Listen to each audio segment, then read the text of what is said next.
রাজ্যের বিধায়কদের জন্য খুশির খবর। বাড়ানো হলো বিধায়ক এলাকা উন্নয়নের তহবিলের অর্থ। 50 লক্ষ টাকা থেকে বাড়িয়ে তা 75 লক্ষ টাকা করা হলো। শুক্রবার বিধানসভা অধিবেশনে ঘোষণা দিলেন মুখ্যমন্ত্রী ডক্টর মানিক সাহা। মোড়েও তিনি স্মরণে, তিনি বিধায়ক সুরজিৎ দত্ত।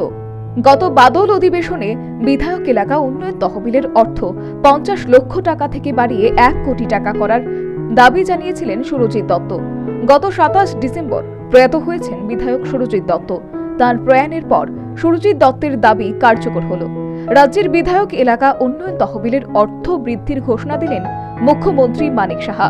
শুক্রবার থেকে শুরু হয়েছে রাজ্য বিধানসভার 2024-এর প্রথম অধিবেশন।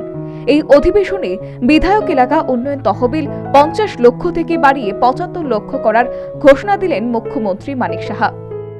এখানে সবাই অনুমতির জন্য জানাচ্ছি, এটা নিয়ে অনেক সময় এটা দাবি তুলেছে যে বিধায়ক এলাকা উন্নয়ন প্রকল্পে একটু বাড়াতে হবে। আমি জানি এটা খুব অসুবিধা হয়, আমাদের সবারই অসুবিধা হয়।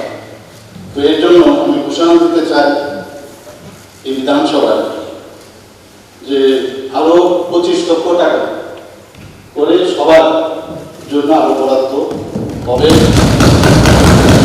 তাতে করে আরো 15 কোটি টাকা এক্সট্রা লাগবে।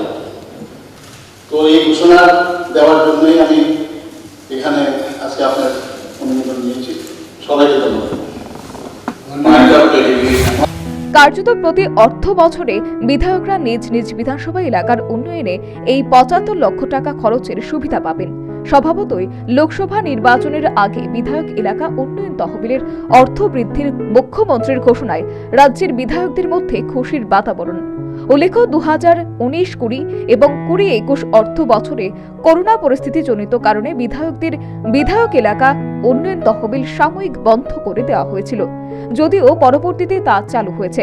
এর মধ্যে শুক্রবার এই বিধায়ক এলাকা উন্নয়ন তহবিলের অর্থ বৃদ্ধির ঘোষণায় রাজ্য সরকারের খরচ হবে 45 কোটি টাকা।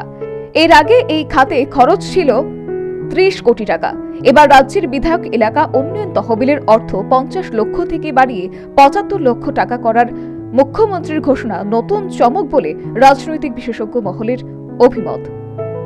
Bureau report, news vanguard.